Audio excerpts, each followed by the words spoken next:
Hello, I am Xerxes from Xerxes Vault. With Malcontent from Bot Malcontent channel. And this is a GameCrunchers podcast. At least that's the working title. Yeah, we'll figure that out. Yeah, we'll see how it's gonna work, and maybe change it, maybe adjust it, or just leave it as it is. It's up to you guys. If you think that name works, yeah, leave your suggestions down in the comments. Right, so what do we have prepared for today? I think we will definitely talk a little bit about EA and Battlefront. I think you would have to live under the rock to not know what happened there, Well, but yeah, of still course. worth a little bit of discussions. I think we'll talk a little bit about Pillars of Eternity 2. Of course, we will talk about the Game Awards 2017 and the Golden Joystick winners. Yeah, and we're gonna provide some of our commentary. Definitely. Hopefully that will be interesting and entertaining to you guys. And we'll talk about what we played this week, of course. Maybe you will start. What did you play this week? I tried a few new games this week. The ones that really caught my eye were, first of all, Deep Sky the Relicts. I've seen the art of this game. It's pretty amazing. Yeah, I really like the comic book aesthetic, and I think this game is pretty solid for early access as well. You can actually play it, and it doesn't feel like an early access at all. Because sometimes when you get an early access game, it barely feels like a game.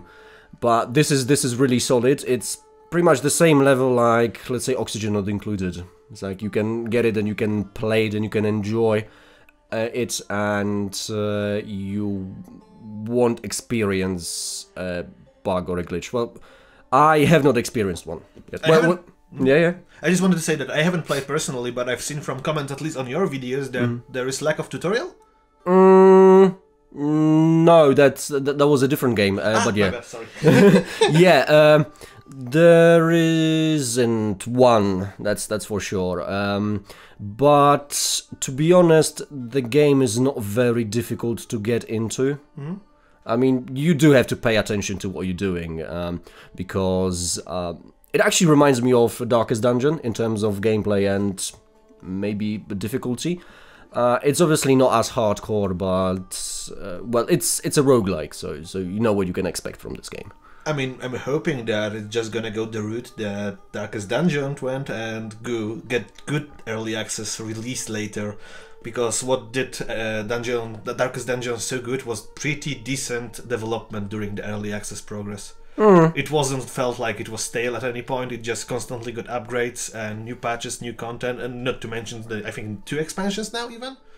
Yeah, 2 expansions. Yeah, pretty good. I'm hoping that's gonna go that same route as this, because Yeah. it looks interesting, definitely. Yeah, I mean, the developers dropped a patch recently, so I'm hopeful that it's gonna go well, and I would say that's the game to kind of observe if you're interested, because it actually feels like an inspired title.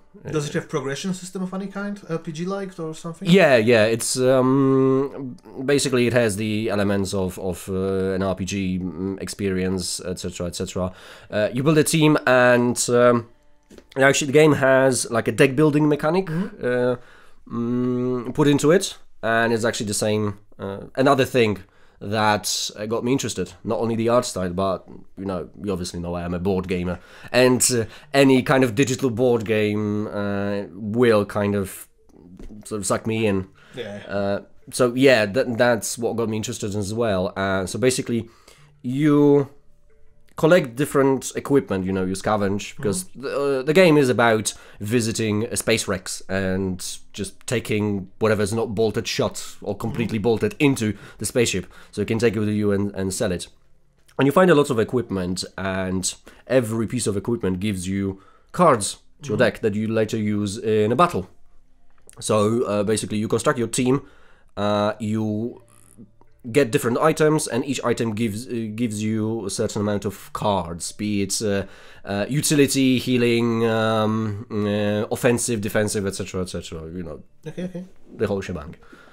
So yeah, that's one of the games that I played. Let's kind of jump to you, and maybe you can tell me a title that you played today. I mean, this week. This week, a lot of Divinity Original Sin 2. Mm-hmm.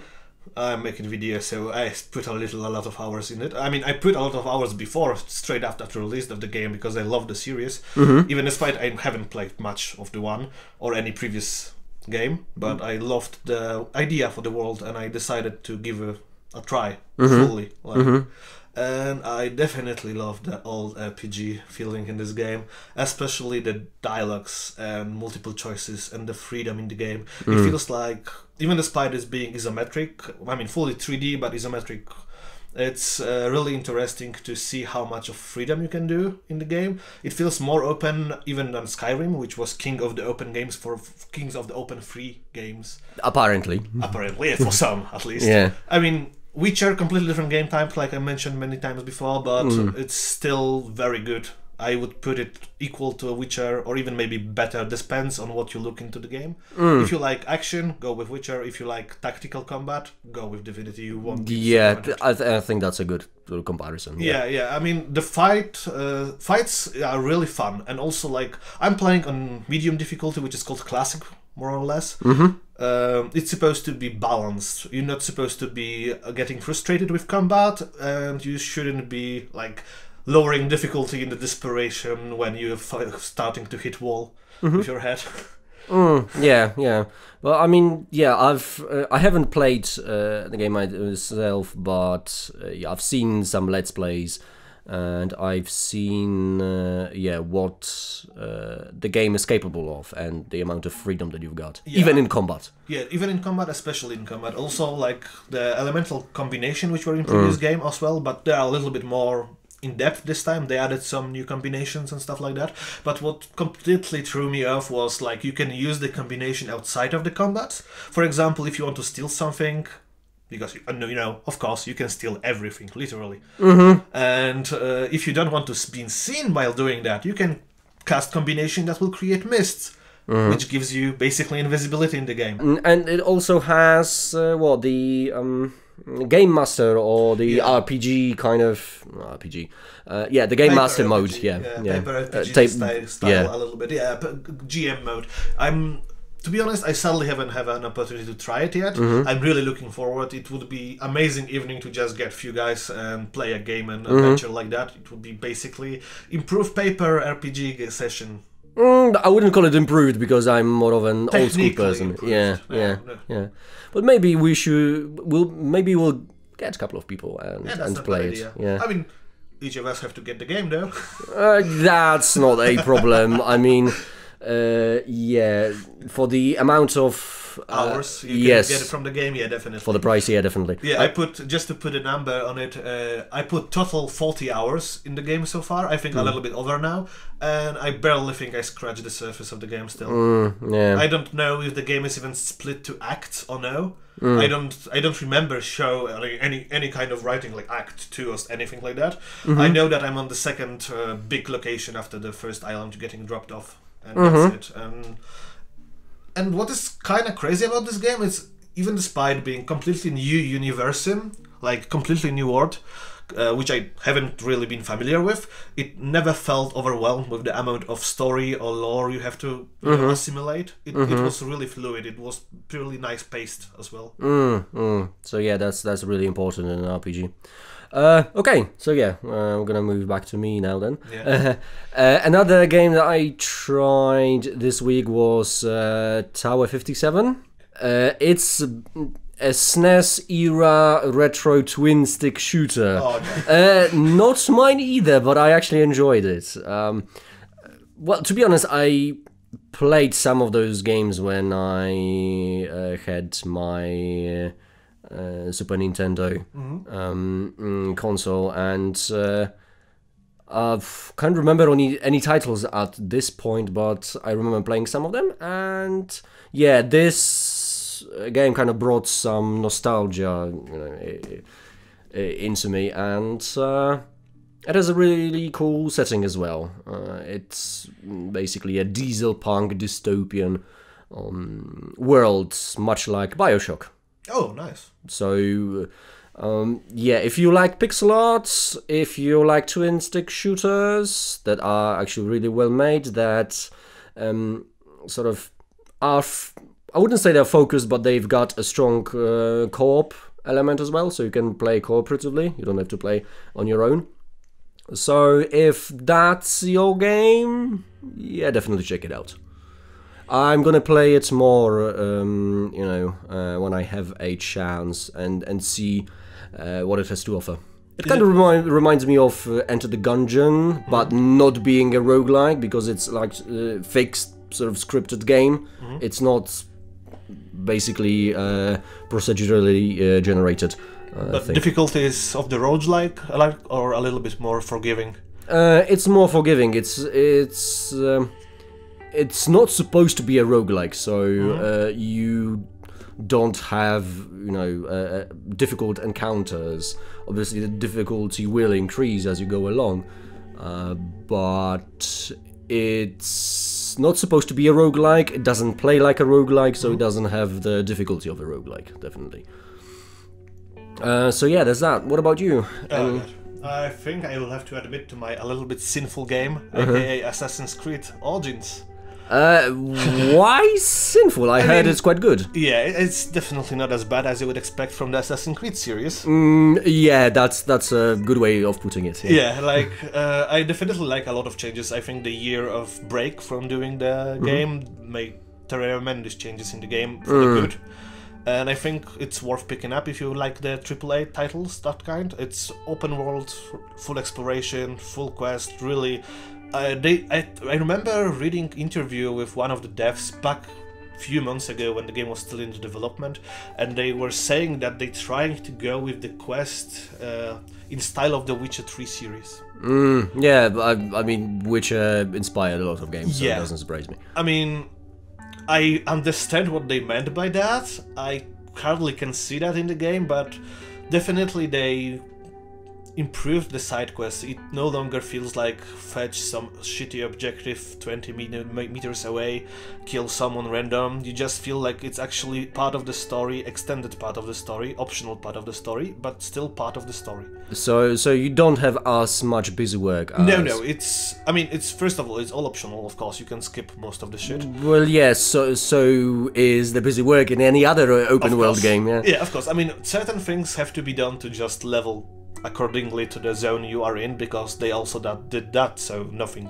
it wasn't before, I think. At least I don't remember that being in the previous Assassin's Creed games, when the zones are split in the difficulty. I think that different part of the map is split into certain zones when you can see if it's worth for you to go, or you're gonna get your ass handed instantly. I mean, you can try, it's definitely challenging as well, but it's definitely not designed to do that. So sometimes you have to do some extra busy work to just level up accordingly. What I also added was the new weapon system and an inventory system. So like a loot-based kind of... Yeah, it's kind of loot-based, but you also have legendaries, epics, rare weapons, basically typical loot distribution. They have also loot boxes. Oh yeah, why doesn't it surprise me? Yeah, big developer loot boxes sometimes seems like a part of the... We'll get into that later, definitely. yeah. No point in starting the rant now. Yeah, but game itself, I really like the Egypt setting as well.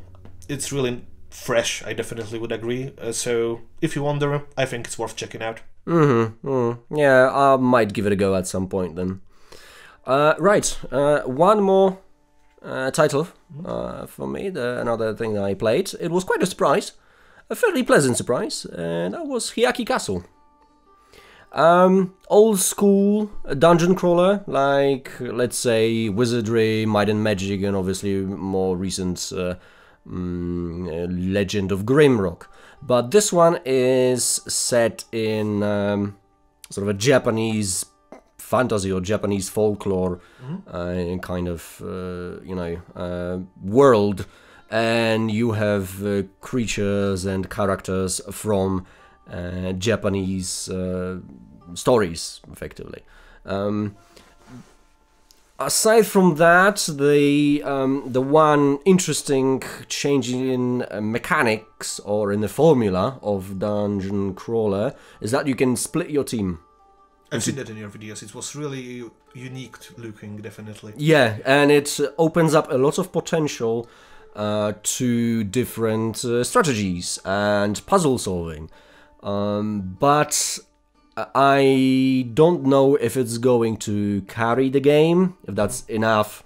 It might actually be enough, you know, that one unique thing also, and the setting might be enough to kind of set it apart from other titles. We don't really have a lot of old school dungeon crawlers, if I'm right. One of more recent ones is Vaporum. It's a steampunk dungeon crawler, but they don't turn up as often as roguelikes, for example. Yeah, for sure. I mean, it's I think lesser market than roguelikes. There might be a smaller market, yeah. I definitely remember Legend of the Grimrock, which was pretty big for starting that trend again, I think. Yeah. It was one of the first new ones to come out. Yeah. So it's very similar, and I am going to continue playing it and see how it changes, how it develops, what's the pace, etc, etc. What do you think about the mouse look thing? Because that, from just watching your videos, would piss me to no end. I couldn't play the game because you can't use the mouse to freely look around. You just limited to looking to certain direction, like the really old school. Yeah. But I mean, something like that is needed when you actually play a first-person kind of game that is not grid-based. In here, it's the grid, and you don't really need to look up or down. Obviously, it feels restricting, but it's not necessary, I would say. It might be a deal breaker for some people. It wasn't for me. I still enjoyed playing it, even though it felt a bit restrictive. But yeah, as I said, it wasn't a big deal for me. I mean, the game definitely looks unique, and the ability to split teams gives certainly new opportunities. I hope that new games also incorporate that part, because it's definitely something interesting. Yeah, that's for sure. Yeah, any other games that you played? Nothing new, to be honest, I would say. I mean, I played a little bit of the Mario Odyssey, but not enough to talk about it, I think. And I played a little bit of the Skyrim on the Switch as well, but you know, Skyrim is basically a Skyrim, nothing else. Yeah, true. Amazing thing about Skyrim on the Switch is that you can play it in toilet, you can play it in bed, you can take it... I mean, on the toilet, unless you yourself crawl into the toilet. I mean, you know, Bethesda might also release on the toilet, literally. Yeah, well, knowing them, yeah, they might do that, yeah. I toilet with Skyrim built in. Aside from that, I don't think I played any new games. Gosh, I actually play a lot of games on the channel. It's hard to keep track. Yeah, I know. With the Let's Plays, you have a schedule off. It's pretty a lot of job to play. Well, I wouldn't say I don't really have a schedule. I try not to hold a schedule because it becomes a problem when you kind of mess up and, you know, life happens. You know? Yeah, always. Yeah, but yeah, let's move on. What's next? Maybe let's talk about Pillars of Eternity 2. Yeah, I'm really curious. Actually, I haven't read anything about it. I obviously know that there was a Kickstarter, right? Yeah. No, I mean, I don't think Kickstarter. I think it's Fig. Okay, but some kind of crowdfunding platform, yeah. Obviously. Yeah. I mean, they had success with the first one, so why to stop now, I think. Yeah. It works. I think they also... At least what they're saying, it's that ability to crowdfund it also give them option to have extra insight on what players expect from them. Yeah. So to adjust the game to the requirement of the player base, which is pretty unique, I would say, because the development doesn't look like that usually. Of course, that's true what they're saying. What is interesting about the Part 2 is that actually closed beta start for the persons that supported on the crowdfunding side. I think it's called Fig, actually, yeah. They have access if they supported on the certain tier. They got the closed beta access. And they also teasing that even despite its closed beta, one of the biggest feature is not yet up there. It still requires more preparation before it's gonna be showed to the player. Okay, so they're cooking up something big. Yeah, I'm curious because they added multi-classing, completely different new combat system, added visual trailer as well, showed up the story a little bit. It's really interesting. I'm definitely hyped, even despite I haven't finished the part 1 yet. No, neither have I, to be honest. It's... I usually have problems with large RPGs. It's difficult to kind of finish them, especially now with so many games, you know, being released. Like, I wouldn't say constantly, but you know, everyone who uses Steam knows how many games are released daily.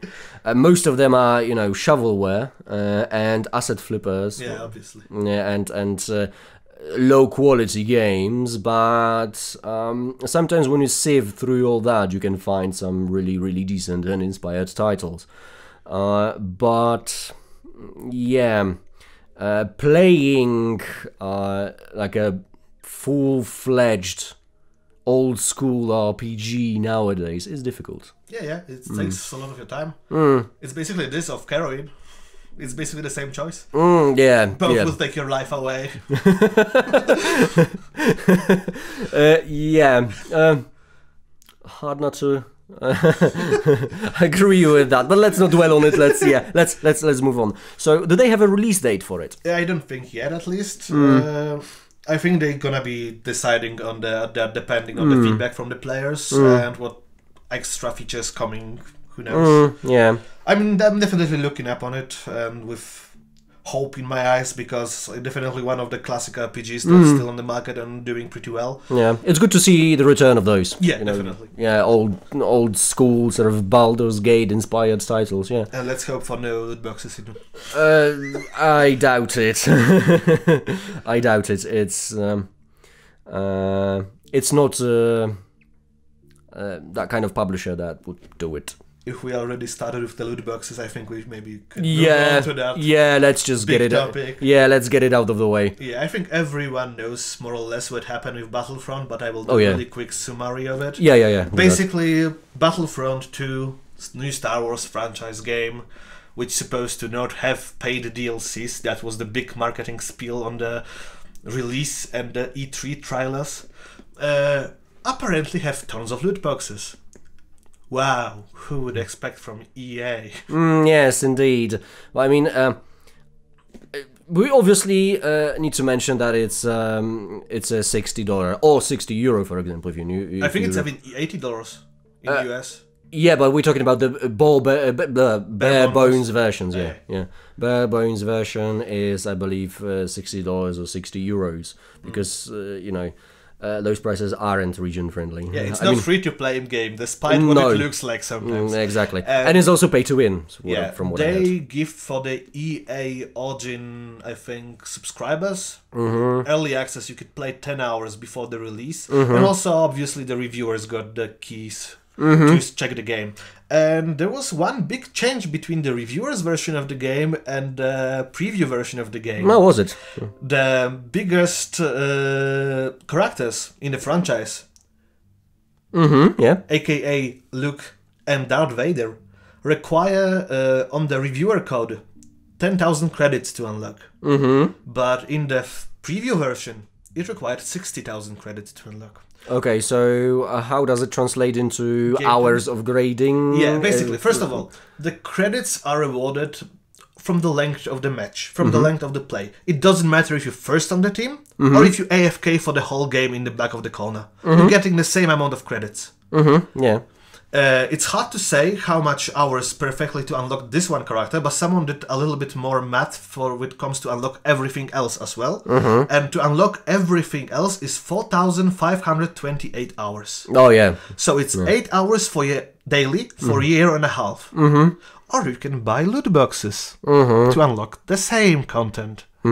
So I mean, still, first approach started with the Darth Vader and Luke being locked out for a tremendous amount of credits, and that started basically a Reddit shitstorm. Yeah, it causes the most downvoted comment from EA community support or community person, full PR guy that had to reply to questions, and they scheduled AMA Yes, and it didn't go well from what I've yeah, AMA, if you don't heard. know that, what that is, it's Ask Me Anything on Reddit, when you can ask developers or famous persons on basically any questions, and they usually respond what they see fit. And as developers see fit, during I think 2 or 3 hours AMA, they answered I think maybe 30 questions, which basically were mostly dodging and avoiding hard hop hitting questions. So, yeah. I mean, I know the DICE is not really EA, I mean, they part of EA, but they probably would like to have a game that really worked their asses off to succeed, and they probably are forbidding to talking about a lot of Dota by EA, because that's who says what to do when it comes to marketing and monetizing the games. Yeah, obviously the publisher has a final say in that, so yeah. But that's not the end of the controversy, obviously. Well, yeah, of course. Yes. It's never, that easy, is it? Because not only from the loot box you can get characters, you can also get a card. Cards gives you certain improvements to your weapons, to your skills, to your ship if you like flying part. Basically, persons that have better cards gonna win instantly. There is tons of videos showing the difference between, for example, playing Boba Fett, which is also character, without the cards, and fully decked in the best in cards when guy literally threw a money on his screen and decided to just go full money. Yeah. That's where pay to win sort of scheme comes into play. Basically, yeah. Basically, also, they really did it well, because if you get killed in the game, not sure if you've seen that, it will show the weapon, the secondary weapon, but also all the equipped cards by that player. Yeah, of course. So, you have incentive to buy better weapon, better cards, better skills. Yes, of course. Wish you could buy skills. Yeah, like real life skills. Yeah, but obviously, the same thing happened in the recent Call of Duty. It's like whenever you got a loot box, it actually dropped in front of you. Yeah, but the difference was there, I think, at least the Call of Duty is only cosmetics, at least. So there is that, and there is so far no microtransaction in Call of Duty new one. They adding them at later date. Oh, yeah, of course. It's Activision as well, Yeah. but still, it's completely different. But yeah, the Activision, you've heard about the pattern. They Oh yes, of course. Everyone heard it, I believe. Yeah, but still, coming back to the Battlefront for a second yet, if you... Yeah, of course, yeah. That's not the end of the shitstorm still. They decided to reduce the amount of credit required to unlock characters, but they also reduced amount of credits gained when gameplaying. And they capped the credits that you get for playing offline as well. Yep, from the arcade mode. Boogie, I think, did really good video when you can see how frustrating it is. There is daily cooldown for it. Yeah. So literally, you can, if you go when the daily cooldown reset and you play for an hour, you're literally gonna get capped for 23 hours. Yeah.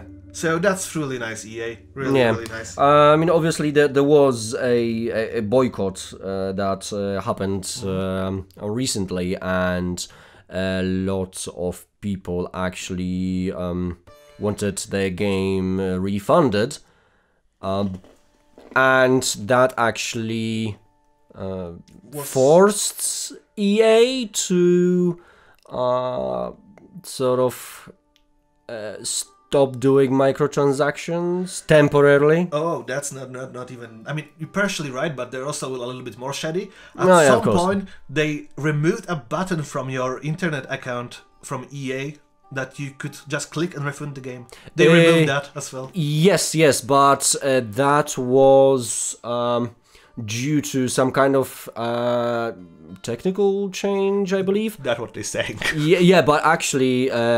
No, it's not them. Actually, I watch another kind of games news channel called Sid Alpha. Okay. And he actually touched upon that, and that was kind of the website and the changes in the version of the game. I'm not sure. I will post the link to his video. Yeah, okay. Just, so basically he can explain it better. I don't really have a first-hand experience with this game. I don't intend to. I'm never gonna play it. Although I really like Star Wars, but no. I mean, I used my free 10 hours to finish the campaign, which I have 6 hours left from my 10-hour free trial, because campaign is 4 hours. Yeah, that doesn't surprise me as well. And it literally cuts off, like, in the middle. Like, you feel like you just got blue-dicked. Usually, someone just cut off the ending. It's problem. It may be coming with the free. I mean, there is free DLC coming soon, so maybe coming there. Maybe there is some story part that's supposed to not be released before the new Star Wars movie. Maybe. I don't know. That's the only reasoning, but because it's really felt bad. Yeah. I'll take your word for that. Yeah, it's crazy, and. I've got a feeling that, obviously, since they stopped doing microtransactions now, but I've got a feeling that they will return as soon as this whole shitstorm blows over. Yeah, we can be sure about that. Yeah. The Washington Post did really well piece about it. I can link it in the description later as well. Yeah, guys. And obviously Jim Sterling as well. Yeah, I mean, Jim Sterling also commented for that article. It's really interesting because Washington Post, which is huge paper and huge news organization, reach out to EA for a clarified answer if they're gonna enable the transaction in-game later date, and they were dodging the answer. That's basically it. Yeah. I think they are also being investigated in, what was it, Netherlands? Belgium, I think. Or Belgium, yeah, for potential gambling. Yep. I think they decided that since this in straight line improves your gameplay if you get decent item, but you have no idea of what chances are you getting an item and what control over it. Yeah, basically it's basically considered gambling. I think it's basically already passed as a gambling, so that's gonna be interesting to see how it develops further. Yeah, it's actually a difficult subject from the perspective of the law, of course, you know, because it's still, law is constantly trying to catch up with, you know, technology, effectively. Basically. Yeah, and the internet. So there's that. But yeah, loot boxes. I'm just gonna end on the quote from the Jim Sterling to the Washington Post. Yeah. Which I really like. Emperor Palpatine always thinks his Death Star is invincible until they blow it up. Electronic Arts and its insidious ilk aren't much different. Yeah, I would totally agree. Yeah, that's a perfect quote to sum it up. But yeah, it's basically, loot boxes are being annoying, and they are a blight upon the gaming industry. I mean, personally, I don't mind when they are done in a cosmetic way, when they don't improve anything that can be gained during gameplay as well. But only cosmetics really doesn't bother me. But when they're starting to be a power creep and you can pay for speeding up being better, it starts feeling a little bit shady. Yeah, true. But I mean, you're obviously talking about the speeding up part. You're talking about Shadow of War, for example. Yeah, that was, I think, super bad. I mean, to be clear, you can finish the game. Because speaking about it, because a lot of game reviewers said that the game has no problem with the loot boxes because they did review without finishing the game, without reaching the last act, which is really the most grindy part of the game. And if you actually want to skip a lot of busy work, you have to pay. Basically, there is no other option. You either grind for an hours or you can just pay. Yeah, and it really, really devalues the gameplay. Yep. It basically says, like, the way they actually create a message by doing that, the way I understand it, is like they're saying, well, you can play the game or you can pay us more money and not play the game. So my answer to that is, why won't I not buy the game, not play the game, and not give you money? That way I save my time and I save my money. Well, that's pretty sound reasoning in my opinion. Yeah. I mean, someone really compared it to paying for cheats. You used to have cheat codes, now you have loot boxes for money. It's basically the same. Yeah, but obviously the cheat codes were free. Yes, but they had a specific role in the game. Basically, they were kind of gateways for developers to test certain elements of the game. Yeah, but they always could turn them completely off after the releasing game. There is no problem with that. Sometimes yes, sometimes no. Okay, sometimes it depends on the engine of the game. Yes, of course. Yeah. But in general speaking, I think like none of the current generation game have cheat codes because they have loot boxes. Yes, of course, yeah. So that's the cheat. Okay, yeah, yeah. Right. Do we have anything else to add on that topic? Well, definitely. I mentioned maybe I should finish the thought that Assassin's Creed Origins have loot boxes as well.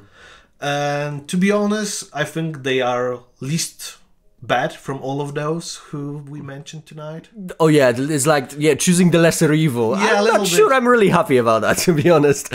I mean, you can buy them with in-game currency every time, and they contain only items you can get randomly from the game as well. So still, it's the psychological effect. Yeah, I mean, it's less prominent than in any other game, I would say. It's not in your face. Yeah, it's not in your face. Yeah.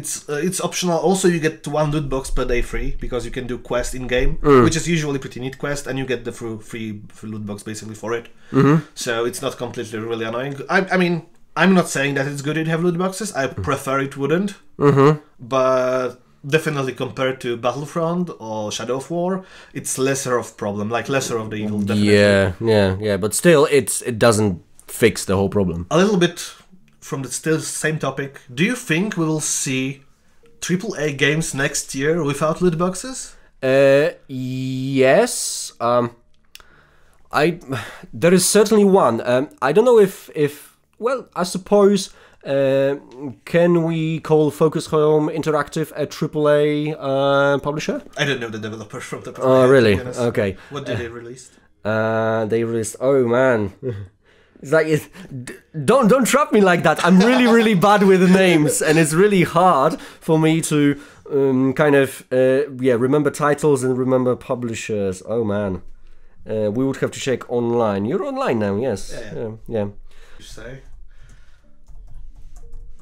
Yeah, there's going to be some. Yeah, probably some of you are screaming at the screen right now. Yes, I know. Or maybe we'll cut that part. Yeah. Farming Simulator. Not. I mean, I played it. I'm not even joking. I actually played it. Okay. Blood Bowl 2. Battlefield Gothic. Yeah, there we go. Yeah. Cycling Manager. Divinity 2. Divinity Original Sin 1. Good. They were publishers for the Game of Thrones. Yeah.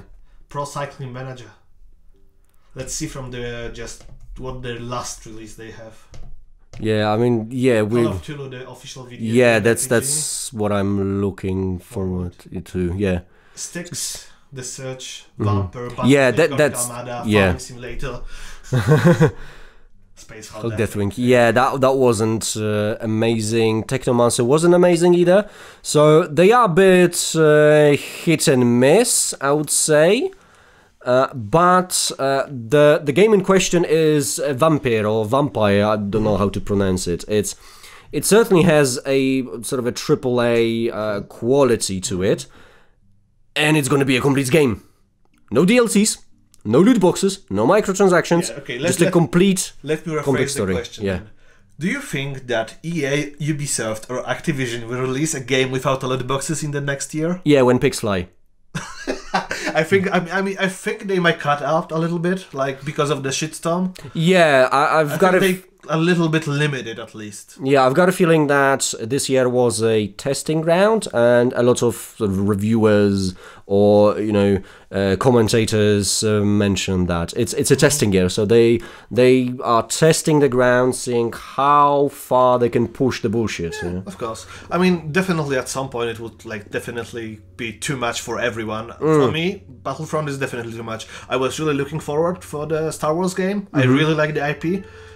Whoops, not gonna happen then. Yeah. I mean, basically, we as consumers, we basically vote with our wallets. And yes, I'm gonna vote with my wallet, and they're not gonna get not a single penny from me.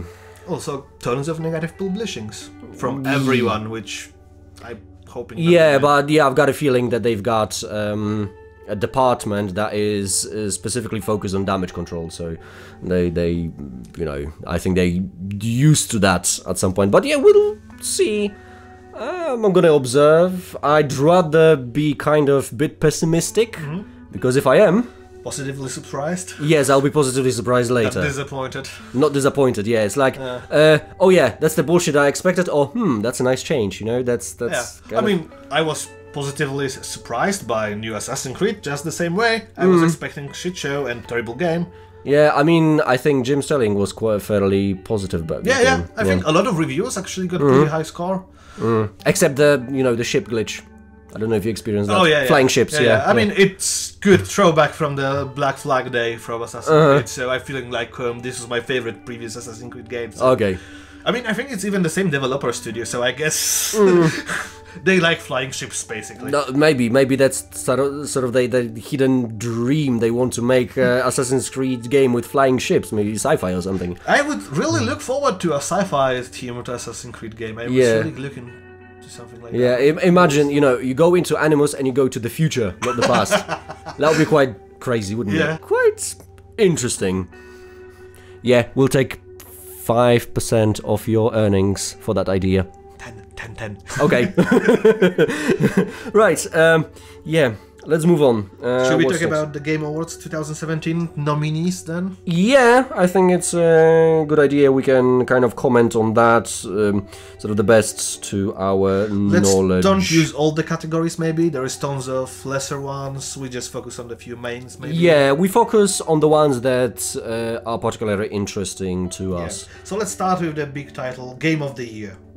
So nominated are Zelda Breath of the Wild, Super Mario Odyssey, PlayerUnknown's Battlegrounds, Persona 5, Horizon Zero Dawn. Game of the Year out of those 5. What's your sort of personal... I mean, if I had to be limited to that choices, I would give it to Super Mario Odyssey. But to be fair, I haven't played Horizon Zero Dawn, and I haven't played Persona 5. Everything else I played. I've seen some. I haven't seen Persona 5 gameplay. I've seen other gameplays, but to be honest, not enough for me to give a good judgment. Although I would kind of lean towards Horizon Zero Dawn. Yeah, I mean, I love the visuals. I love the aesthetics. I have no idea about the story, so I'm not commenting on that. It's pretty good. As I said, I've seen some Let's Plays, and it certainly was interesting. It's a nice blend of post-apocalyptic sort of world with technology. If you didn't have a limit of that 5 choices, what would you nominate? This year? One title. That's a tough one. That's a tough one.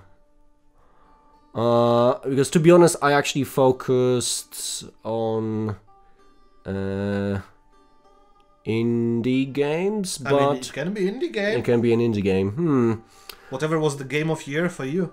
Oh, that's a tough one. I would need to kind of review and look at all the games that I've played.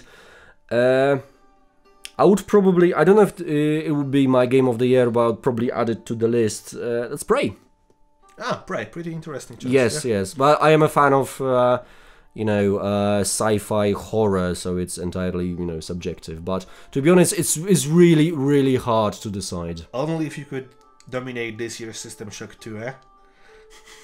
Yeah. Well, it's basically something along those lines. Obviously, yeah. If System Shock 2, I mean System Shock 1, not 2. System Shock came out this year, it would probably be my game of the year. Same. I mean, personally, I would nominate Divinity Original Sin 2. Yeah. This is my choice for the year. Yeah. I'm not saying it's better than Mario or Zelda, because I particularly don't like certain aspect of Zelda. I know a lot of people don't mind it. I love Super Mario. I love New Super Mario. It's best Super Mario since I don't even remember for how long. I've seen some of Let's Plays. It looks pretty good, yeah. It's really interesting, but I still have more fun with Divinity, basically. That's straight up for that. Yeah. Okay, best game direction. Wolfenstein 2, Resident Evil 7, Zelda Breath of the Wild, Super Mario Odyssey, Horizon Zero Dawn. That's a tough one, really. What would be your... From this one, nothing, to be honest. I haven't played Wolfenstein yet. I haven't played Resident Evil. Zelda, Super Mario, I wouldn't agree. Yeah, that's a tough one. That's really tough one, actually. Yeah. I actually know what I would choose. It's a little bit helpful because it's nominated for the next category. What Remains of Edith Finch? Yeah. Yeah, I completely forgot about that actually, but it would be. I wish it would be nominated for Game of the Year as well. I wouldn't give it the Game of the Year strictly for the length of the game, but it's really really nice experience. I think it's completely worth it. And I think direction of it was really amazing. Yeah, I think I would. I would agree. Yeah. Okay. Let's move on. Yeah, best narrative. What Remains of Edith Finch, Nier Automata, Hellblade: Senua's Sacrifice, Wolfenstein 2, Horizon Zero Dawn. I would go with the first one, What Remains of Edith Finch. Yeah, I completely agree. I love how they use typography in this game. Not sure if you've seen. Sometimes it's just basically interactive writings that shows up in the middle of the nothing, completely without the reason. And then it's really. If you haven't had the game, definitely go check it out. I highly recommend it. Because to be honest, other games really do have good stories. They are well written, but they don't go the extra mile. If you know what I mean. It's basically a combination of multiple things that managed to win this game for me. Mix of the music, atmosphere, mood, like also the narration itself, the way that it's written, of course. It's basically one of the most fun experiences I had in a long time in gaming. Yeah. Okay. Best art direction: Destiny 2, Cuphead, Zelda Breath of the Wild, Persona 5, Horizon Zero Dawn. It's Cuphead, hands down. Yeah, definitely. I mean, to be honest, I played Destiny, I like Destiny, I don't know what it's doing here on the best art direction. Yeah, certainly not. No, not at all. Yeah, I can understand other nominees from what I've seen of them, of course, but Cuphead wins hands down. Persona nostalgia trip. Yeah, kind of, but they do, it's really, really well made, and it's crafted almost to perfection. I mean, Persona games do have a striking visuals, but Cuphead is a. If the Cuphead wouldn't be released this year, there would be probably Persona because it looks pretty unique and also it has pretty characteristic theme to it. You can just look at the screenshot and that's Persona straight up. Yeah, exactly. Yeah, but Cuphead definitely hands down. Yeah. Best score music: Destiny 2, Cuphead, Nier Automata, Zelda Breath of the Wild, Super Mario Odyssey, Persona 5. The Cuphead again. No, not for me, surprisingly. Oh, okay. For me, it's Destiny 2. Really? Yeah, really. With the epic soundtrack that plays when nothing happens. Sometimes, obviously. Yeah, I know, bugs, but judging by the music, it's really well done. I prefer listening over the Cuphead soundtrack later. Fair enough, yeah. Obviously, our opinions are rather subjective, as opinions usually are, Of course. Best audio design: Destiny 2, Hellblade, Resident Evil 7, Zelda, Super Mario Odyssey. I would probably, out of those 5, I would go with Hellblade. I barely seen any gameplay of it, sadly. I've seen some, not a lot, but I've seen some. It's a way, basically they kind of simulate like a mental disorder or mental disease, and there are some audio visual kind of things happening. So yeah, for me, Hellblade definitely. Okay. Let's jump a little bit further down. Best ongoing game: Warframe, Rainbow Six Siege, Overwatch, Grand Theft Auto Online, Destiny 2, PlayerUnknown's Battlegrounds. It's really hard.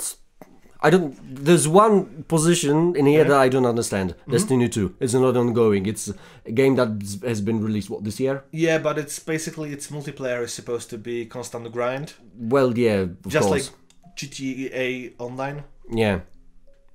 But yeah, if I were to pick one, I would go with Warframe. Yeah, Warframe definitely take a turn. I really like what they did with the game lately. And it really is an ongoing thing, as in it's been released, a couple of years ago. I don't remember the exact date, but it's still going on. It still has strong player base. I really on that fact alone. Grand Theft Auto Online. I think that game is... Never played it. Can't say anything about it. Lost much. Rainbow Six Siege, also it's an interesting choice, but... They've changed a lot, I've heard, because originally they were pre-bud upon release, but they made it better. balancing patches a lot as well. A lot of effort into it. And added also a lot of characters as well, so it's interesting. Yeah. For me, it would be toss-up between Warframe and PlayerUnknown Battlegrounds, personally. I know PlayerUnknown Battlegrounds is still in early access, but definitely I see potential. I still don't think the esports market is ready for them. I think they should wait a little bit longer for the game to be a little bit more finished. But I think definitely with the player base they managed to get, with the amount of people doing so much fun, having so much fun doing content there. Yeah, of course. But yeah, I'm judging my choice based on the time that the game existed with a consistent player base. So yeah, fair enough. that's that. Best action game: Prey, Nioh, I'm not certain how to pronounce that. Destiny 2, Cuphead, Wolfenstein 2. I would say Wolfenstein. Certainly. Cuphead, it's more of a, kind of run and gun, and boss fights. Boss fights. What category would you put it? Otherwise, I think there is not really a platformer category here. No, not really, but I wouldn't call it an action game. Fair enough. I don't know, call me old-fashioned, but it doesn't fit the thing. Nioh or Nioh, I don't know how to pronounce that one. Basically, it's Dark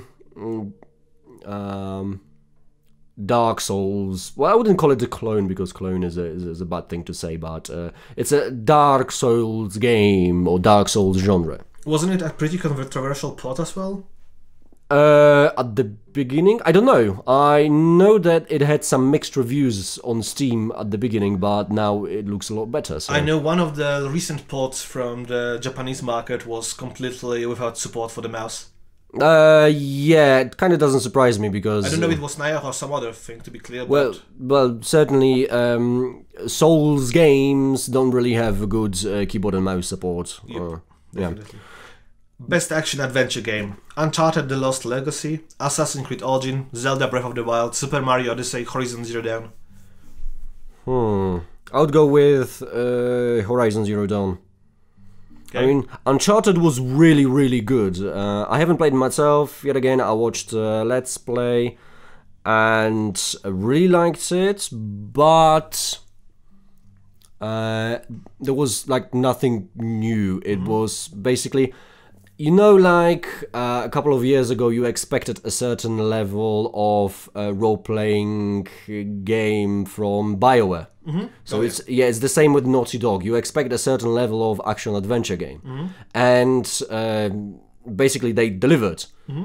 Especially if you consider the fact that I think they only had 1 year to develop the game. So on that fact alone, it's really... They put up a lot of work. There was a lot of crunch time involved.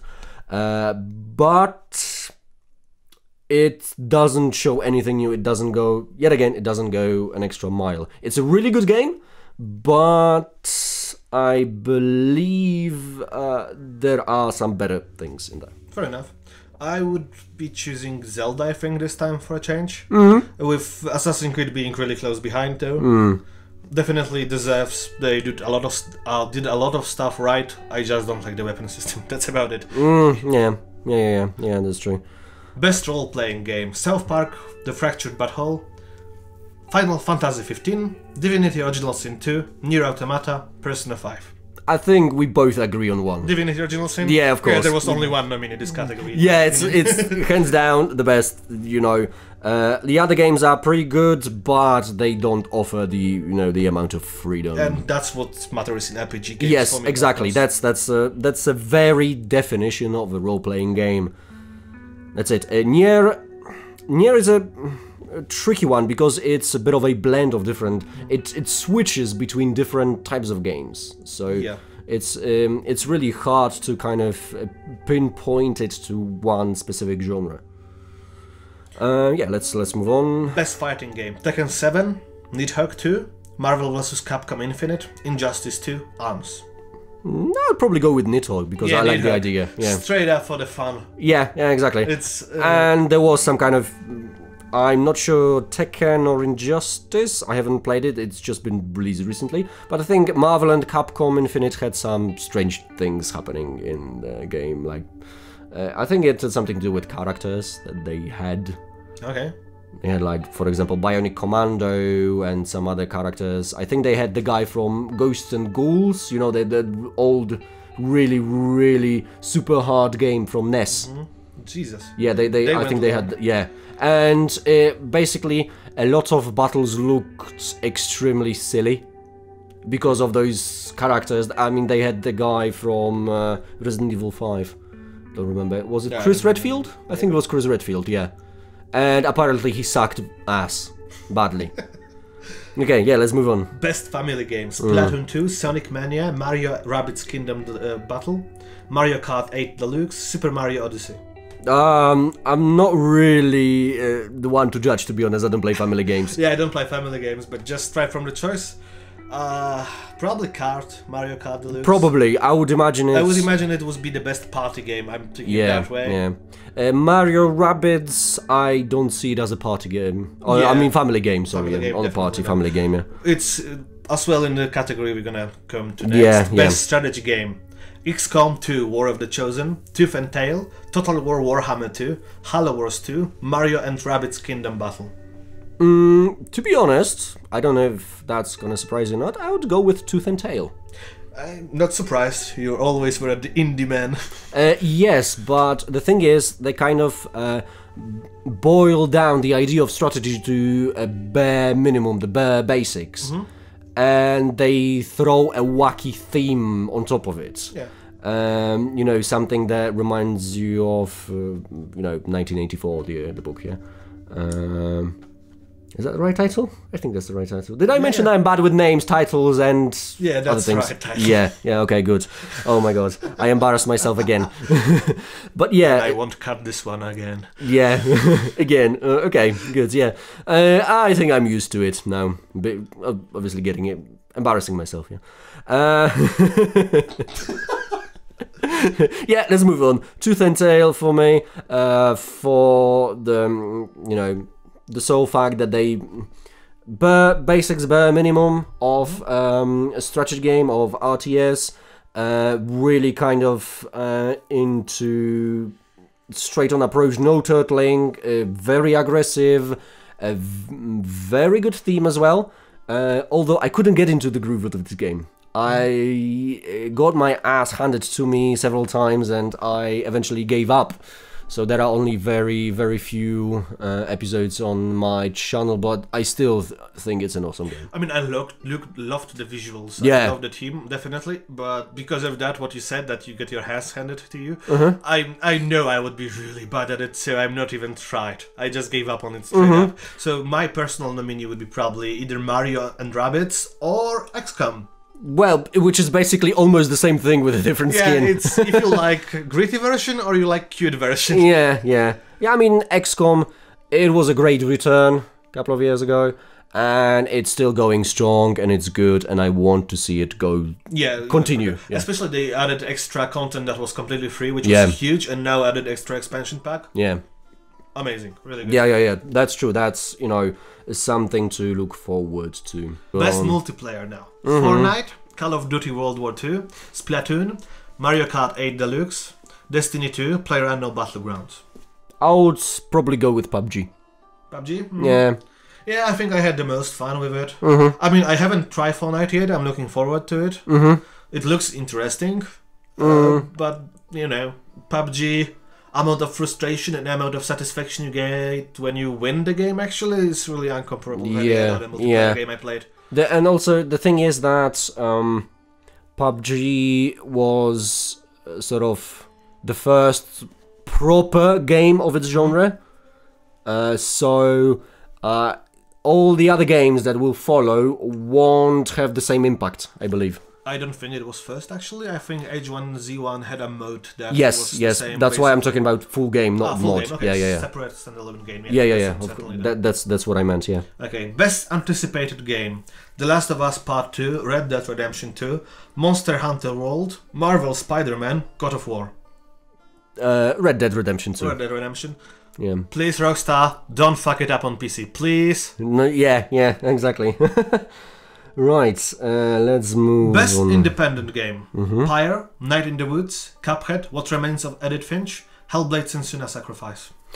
That's a tough one. It really is a tough one because all of those games are good at different things. Yeah, I agree completely. Different. So that's a really, really tough one. I would say Cuphead. Alright, fair enough.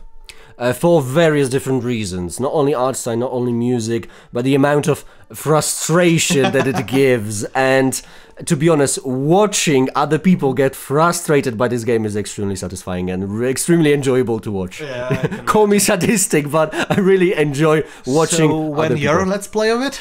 It's not gonna happen. It's not my type of game whatsoever. I wanted to see you getting frustrated. Watch my Darkest Dungeon.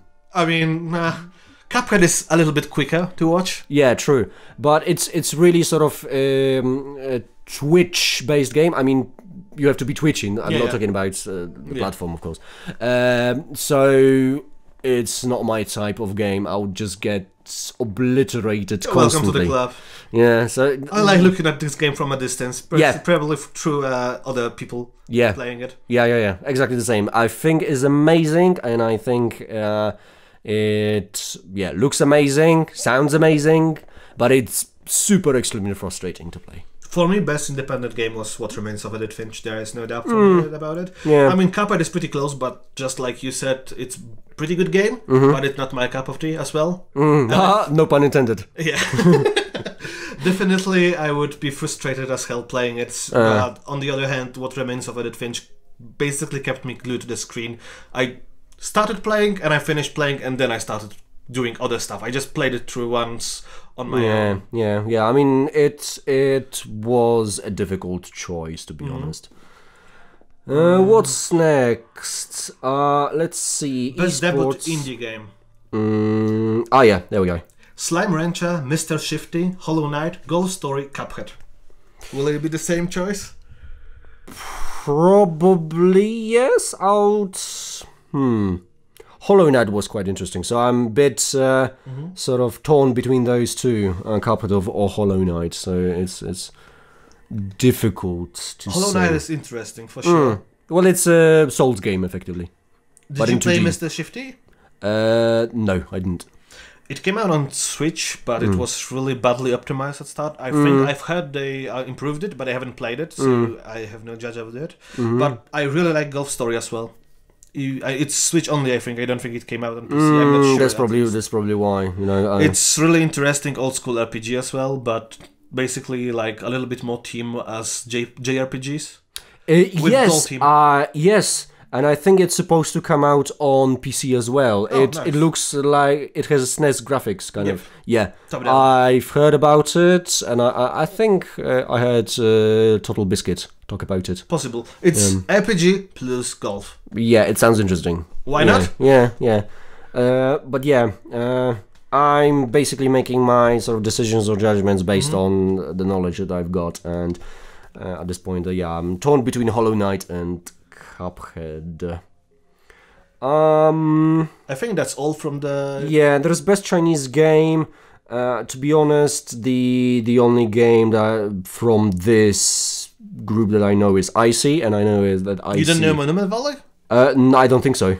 It's really popular Android and iOS game. Oh, that's probably why. Yeah. It's one of the pearls among the tons of shit in the mobile gaming. Okay, so that's probably why it's here. But I'd say it looked pretty good. So, but to be honest, I don't want to make a judgment based on the knowledge of just one game. So fair enough. Yeah. So yeah, what's next? Let's maybe talk about the Golden Joystick Awards. Let's see what actually won a reward. Yeah, because that's post factum, effectively. Yeah, this has already happened, so we can just mention. So, best storytelling went for Horizon Zero Dawn. Not the worst choice, but not the best either. Yeah, I'm still strong with Divinity. Yeah, I would say that amount of storytelling and everything voice acted as well in Divinity. Yeah, exactly. So that should win. Yeah, certainly. To be honest. Best visual design, no surprise there, Cuphead. Yeah, I would totally agree. Deserved. Yeah. Best audio, The Legend of Zelda Breath of the Wild. I can see that. It was really interesting to hear the game, actually.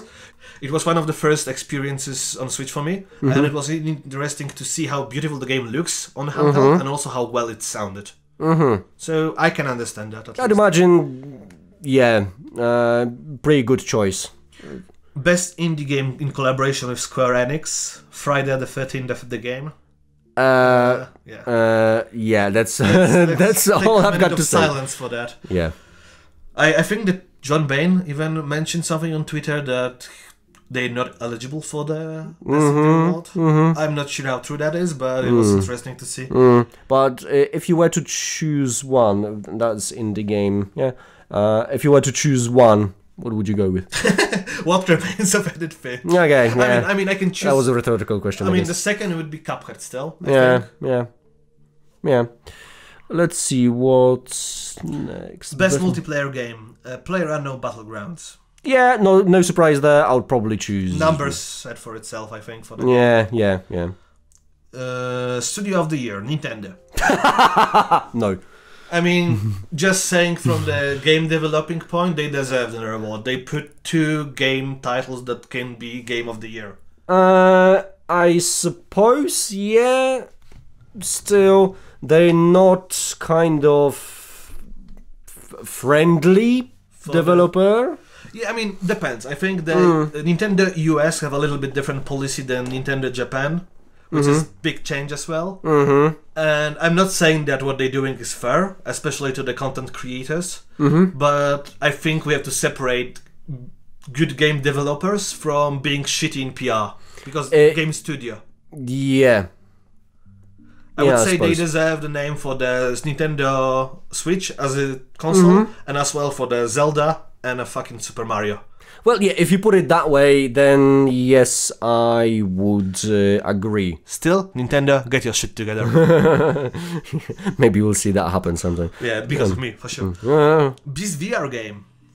Best VR game, okay. Resident Evil 7 Biohazard. Yeah. I mean, if you could play any VR game, would you really choose a horror? Probably yes. Really? You'd like that much? I really not feeling comfortable to starting my VR experience with that game. With horror, yeah. It's not the thing that you should start with, but I can understand why it won. I mean, it's nice to see big titles having full VR releases as well alongside of the normal version of the game. It's really good, I think. Yeah, I mean, it was a really good return of Resident Evil franchise. Yeah, so. Generally, I agree. Yeah. Okay, let's see what's next. Best streamer broadcaster, Markiplier. Yeah. I try to watch Markiplier quite frequently. I enjoy his content. He works hard, and I believe he deserves it. To be honest, there are plenty other content creators that really work hard as well. So, if I were to pick one, it would be really difficult. Yeah, I would say he deserves it, and other people deserve it, so it's a difficult one. But yeah, I'm happy for him. Yeah, good for him too. I mean, I like his content. He's not my favorite creator for sure, but I think he deserves with the amount of work he put. And also, he did live tour and stuff. Yeah, especially for the charity. Yeah, really, really good guy. Yeah. So yet again, congratulations, mate. Yeah. Nintendo Game of the Year: The Legend of Zelda.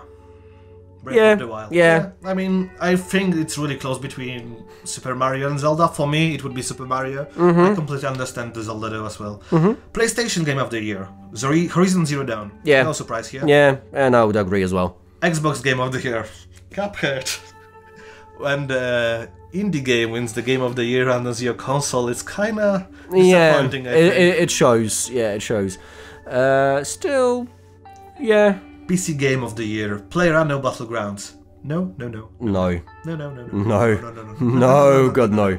I mean, to be clear, game is alright, game is fun, but it doesn't deserve the Game of the Year award this year. Well, on PC, no. Especially there should be so rule that the game in early access cannot get Game of the Year. Yeah, that's a good point actually. Yeah. Critics' Choice Awards: The Legend of Zelda: Breath of the Wild. Well, to be honest, it's difficult to argue this one because it's critics' choice, it's someone else's kind of. Yeah, of course. So yeah, I would say I can't really disagree with anyone choosing the Zelda as a Game of the Year this year. It was really one of the top titles, definitely. Yeah. Hall of Fame: Final Fantasy. I think the IP is pretty It's pretty strong. established Yes. and pretty well known. I think it definitely deserves the Hall of Fame.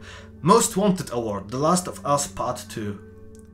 Yeah, I would That's say. still, I personally wait more for it. Yeah, so do I, because I'm not a console player, unfortunately. Or fortunately, for some. Yeah. Still Playing Award, World of Tanks. Well, the game is pretty long. Yeah. They've recently released. I don't know if it's a standalone update, but they kind of moved it to the universe of Warhammer 40k, so you can get tanks from. Really? In the World of Tanks? Yeah. Warhammer Tanks? What Yeah. I haven't heard about it, nothing about it. Yes, It's really interesting. Yeah. I think I got that right, yeah. Let me know if I'm wrong. You'll probably know in the comments. Yes. Lifetime Achievement, Sid Meier. Well, I think with a lot of games his name is basically part of the title. Yeah. And I couldn't imagine not getting the award at some point, so... Yeah, I would say it also is well deserved. It's basically Tom Clancy or Sid Meier, it's basically equals when it comes to Yeah, true. names. Yeah. Ultimate Game of the Year, The Legend of Zelda Breath of the Wild. No, I wouldn't go that far.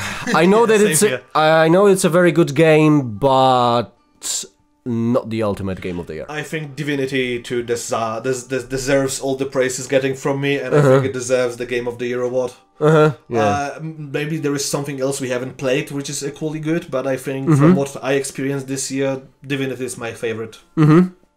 Yeah, I would go with that. Okay. Right, so that's awards done. Let's see. Do we have anything else? I don't know, let's talk about what you're gonna do in the next week on your channel first, and then I'm gonna... Well, I'm gonna carry on with the games I started basically this week, effectively. So, Deep Sky Derelicts, definitely, I'm gonna play more of that. Can't wait for that, definitely. Yeah, so do I. Yeah, so that's that. I'm gonna play more Hyaki Castle, because I want to see how the game develops. Certainly more Tower 57. I'm gonna play more Elix and Grim Dawn.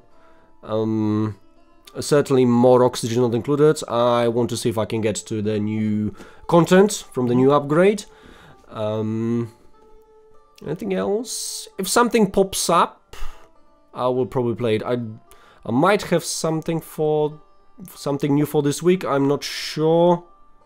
No, I don't think so. No, nothing caught my eye for sort of this week. I know that there are some interesting titles the end of the month, the beginning of December, especially 7. It's an interesting open world parkour kind of top-down view role-playing game. Interesting. Yeah, it looks really interesting, so I'm looking forward to that. So yeah, that's it for me. Fair enough. My video about Divinity Original Sin 2 should be up in a few days, hopefully tomorrow or the day after.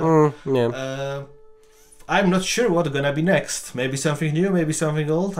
Maybe you have an idea as a listener. Drop in the comment. Yeah, true. So yeah, we'll see. We'll see what's gonna happen. Yeah. Thank you for listening for our first podcast. Hopefully we'll be back maybe in the next week if everything aligns correctly. Yeah, true. I mean, it's been sort of experimental, and yeah, we're looking forward to your feedback as well, because we're gonna experiment with the formula, I suppose. Yeah, sure. and see how it works. But yeah, it's been fun. It's been fun. Yeah, for sure. Yeah. So leave us comments, leave us likes if you enjoyed. Xerxes at Xerxes Vault channel. Yeah. It's linked below, and you can find me at Board Malcontent channel, link below as well in the description. Yeah.